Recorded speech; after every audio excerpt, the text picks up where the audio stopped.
नमस्कार दोस्तों, एक बार फिर से स्वागत है आपका मेरा चैनल एसपी मेडिकल पॉइंट में। तो दोस्तों, आज हम आपके लिए लाए हैं विज्ञान के वो 30 टॉप मोस्ट इम्पोर्टेंट क्वेश्चन जो पिछले 10 से 15 सालों में बार बार एग्ज़ाम में रिपीट हो रहे हैं। अगर आप किसी भी एग्ज़ाम की तैयारी कर रहे हैं तो ये वीडियो को लास्ट तक ज़रूर देखिएगा, क्योंकि ये वीडियो आप सभी लोगों के लिए बहुत ज़्यादा इम्पोर्टेंट होने वाली है।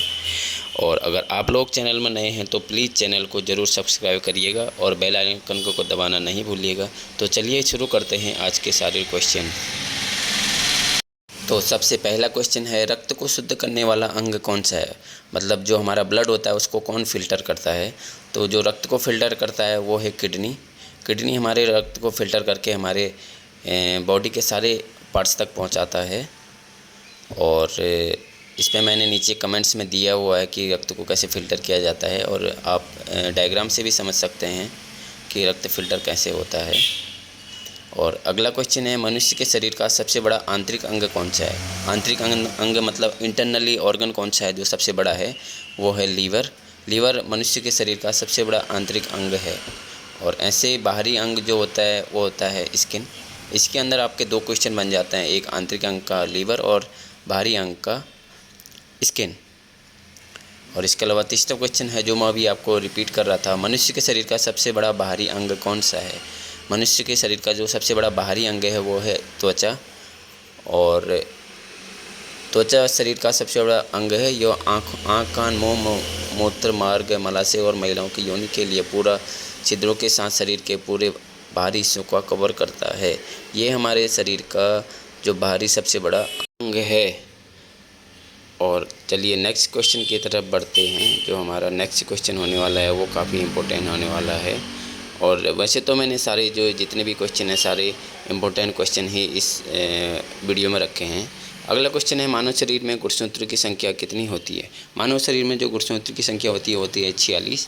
46 में से जो गुणसूत्र होते हैं वो 23 जोड़ी होते हैं। 23 जोड़ी में से 22 जोड़ी गुणसूत्र सेम होते हैं, और जो एक जोड़ी गुणसूत्र होता है वो नर का वो होता है XY। तो टोटल 46 गुणसूत्र होते हैं। इन्हीं गुणसूत्र के वजह से पता चलता है कि मादा में होने वाले बच्चे नर है या मादा है। और जो नेक्स्ट क्वेश्चन है वो है, मानव शरीर का पीएच मान कितना होता है? मानव शरीर का जो पीएच मान होता है वो होता है 7.4। ये भी बहुत मोस्ट इम्पोर्टेंट क्वेश्चन है, ये हर एग्जाम में पूछे जाने वाला क्वेश्चन है। और डायग्राम के थ्रू भी मैंने सारे पार्ट्स का पीएच मान दिया हुआ है, उसका स्क्रीनशॉट आप ले सकते हैं। नेक्स्ट क्वेश्चन है, मानव शरीर में जल का मात्रा कितनी होती है? मानव शरीर में जो जल की मात्रा होती है वो 60% तक जल मानव शरीर में होता है। और इसके नीचे मैंने मस्तिष्क का भी लिखा हुआ है और इसके अलावा फेफड़ों का भी लिखा हुआ है। एक ही क्वेश्चन के अंदर आपके 3 क्वेश्चन बन जाते हैं। अगला क्वेश्चन है, मानव शरीर की सबसे बड़ी कोशिका कौन सी है? सबसे बड़ी जो कोशिका मानव शरीर की वो है तंत्रिका तंत्र। और जो तंत्रिका तंत्र है ये हमारे मस्तिष्क में पाई जाती है। इसके अंदर भी 2 क्वेश्चन बन चुके हैं। और इसका अध्ययन है उसको हम न्यूरॉन कहा जाता है। जो हम तंत्रिका तंत्र का जो स्टडी करते हैं उसे हम न्यूरॉन कहते हैं। तो दोस्तों, मैं आपके लिए मोस्ट इम्पोर्टेंट क्वेश्चन लेकर आया हूँ। वीडियो आपके लिए बहुत ज़्यादा इम्पोर्टेंट होने वाली है आज की। इसके अलावा जो नया क्वेश्चन है वो है, लार में पाए जाने वाला एंजाइम कौन सा है? जो हमारा सलाइवा होता है, सलाइवा में कौन सा एंजाइम पाया जाता है? सलाइवा में पाया जाता है टाइलिन नाम का एंजाइम पाया जाता है, जो कि हमारे जो पाचन क्रिया है उसको भोजन को पचाने की जो क्रिया होती है उसमें बहुत ज़्यादा हेल्प करता है, जिसकी वजह से हमारा भोजन पच करके हमारे पेट तक पहुंचता है। इसके अलावा जो नेक्स्ट क्वेश्चन है वो है, मानव शरीर में प्रतिदिन कितने लीटर जो मूत्र बनता है? मानव शरीर में जो पर डे जो यूरिन बनता है वो बनता है 1 से 1.5 लीटर तक यूरिन बनता है। और यूरिन का जो फिल्टर का काम करता है वो हमारी किडनी करती है, यूरिन फिल्ट्रेशन का काम। और इसके अलावा जो अगला क्वेश्चन है वो ये है कि लिंग निर्धारण होता है, लिंग निर्धारण कौन करता है, मेल या फीमेल करता है? तो लिंग निर्धारण करता है पुरुष के क्रोमोजोम पर डिपेंड होता है, क्योंकि पुरुष के क्रोमोजोम में X और Y गुणसूत्र होते हैं, और जो महिलाएं होती हैं उसमें XX गुणसूत्र होता है। और DNA की आकृति को क्या कहते हैं? जो DNA की आकृति होती है उसे डबल हेलिक्स से कहा जाता है। आप डायग्राम के थ्रू भी ईजिली समझ सकते हैं। इसी के नीचे एक क्वेश्चन और बन जाता है कि डबल हेलिक्स मॉडल का प्रस्तावित किया गया था, वो किया गया था 1953 में। और जो नेक्स्ट क्वेश्चन है वो है कि मनुष्य के शरीर में खून के शुद्धिकरण की प्रक्रिया को क्या कहा जाता है? मतलब जो खून को हम फिल्टर करते हैं उसको हम क्या कहते हैं? उसको कहा जाता है डायलिसिस। बहुत से पेशेंटों की किडनियां ख़राब हो जाती है, तो जब किडनियां ख़राब हो जाती हैं तो इस उस टाइम पर डायलिसिस किया जाता है। फेफड़ों में गैस का आदान प्रदान किसके द्वारा होता है? फेफड़ों में गैस का आदान प्रदान रुधिर के द्वारा होता है, मतलब ब्लड के थ्रू होता है। ब्लड हमारे फेफड़ों से ऑक्सीजन को हमारे बॉडी के सारे भागों तक पहुंचाता है और सारे भागों से CO2 को हमारे फेफड़ों तक लाता है। ये सारा काम ब्लड का रहता है। इसके अलावा नेक्स्ट क्वेश्चन है कि रक्त समूह के खोजकर्ता कौन है? रक्त समूह के खोजकर्ता हैं कार्ल लैंडस्टीनर ने, और इन्होंने 1900 से 1901 के दौरान रक्त समूह या फिर ब्लड ग्रुप भी कहते हैं, उसकी खोज की थी। अगला क्वेश्चन है HIV द्वारा होने वाला रोग कौन सा है? ये मोस्ट इंपॉर्टेंट क्वेश्चन है। HIV द्वारा एड्स से रोग होता है। एड्स का फुल फॉर्म भी मैंने नीचे दिया हुआ है, एक्वायर्ड इम्यूनोडेफिशिएंसी सिंड्रोम। इसके अंदर भी 2 क्वेश्चन बन जाते हैं।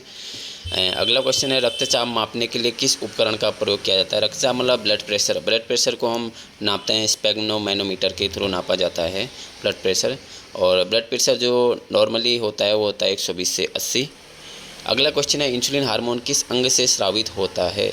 अग्न्याशय से हमारा इंसुलिन हार्मोन स्रावित होता है, जिसे हम पैनक्रियाज भी कहते हैं। और पैनक्रियाज का जो इंसुलिन का जो मेन काम होता है वह ग्लूकोज को ग्लाइकोजन में कन्वर्ट करना होता है। अगला एक मोस्ट इंपॉर्टेंट क्वेश्चन और है नाखून में पाए जाने वाला प्रोटीन कौन सा है? नाखूनों में जो प्रोटीन पाया जाता है वह है केराटिन। केराटिन जो हमारे नाखूनों के अंदर पाया जाता है। सामान्य जुकाम जो कॉमन कोल्ड होता है वो किस वायरस के कारण होता है? वो होता है रीनो विषाणु के कारण या फिर रीनो वायरस के कारण जो हमारा कॉमन कोल्ड होता है वो फैलता है। और जो अगला क्वेश्चन है वह है कि मनुष्य के मधुमेह जो डायबिटीज़ रोग होता है वो किस हार्मोन की कमी के कारण होता है? ये जो इंसुलिन नामक जो हमारा हार्मोन होता है इसकी कमी के कारण ही डायबिटीज़ पेशेंटों में होती है। और जो इंसुलिन होता है ये हमारे शरीर के जो अग्न्याशय है अमाशय के पास पाया जाता है। अगला क्वेश्चन है किस हार्मोन में आयोडीन पाया जाता है? तो आयोडीन जो पाया जाता है वो थायरॉक्सिन हार्मोन में पाया जाता है, जो कि हमारे गले में होता है। और अगर आयोडीन की कमी हो जाती है तो उसको हम घेंगा रोग भी कहते हैं। अगला क्वेश्चन है पैरोटिड ग्रंथि कहाँ पाई जाती है? जो पैरोटिड ग्लैंड होती है वो हमारे कान के नीचे वाले हिस्से में पाई जाती है।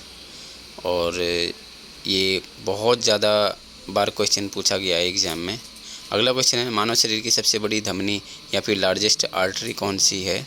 जो लार्जेस्ट आर्टरी है ये हमारे शरीर की उसका नाम है ऑर्टा जो कि हमारे हार्ट में पाई जाती है। अगला क्वेश्चन है ग्लाइकोमा किस अंग का रोग है? जो ग्लाइकोमा है वो हमारे आँखों का रोग को ग्लाइकोमा कहा जाता है। ग्लाइकोमा में एक तरीके से हम ये भी कह सकते हैं कि बहुत से लोगों को सुना होगा कि आँख में मोतियाबिंद हो गया है, तो उसी को ग्लाइकोमा कहा जाता है। तो दोस्तों यही थे आज के हमारे टॉप मोस्ट इम्पोर्टेंट क्वेश्चन, जो कि हर एग्ज़ाम में हर किसी के लिए बहुत इम्पोर्टेंट हैं। तो दोस्तों आपको वीडियो कैसी लगी लाइक कमेंट ज़रूर करिएगा, और मिलता हूँ एक नई वीडियो के साथ। तब तक बाय बाय, टेक केयर।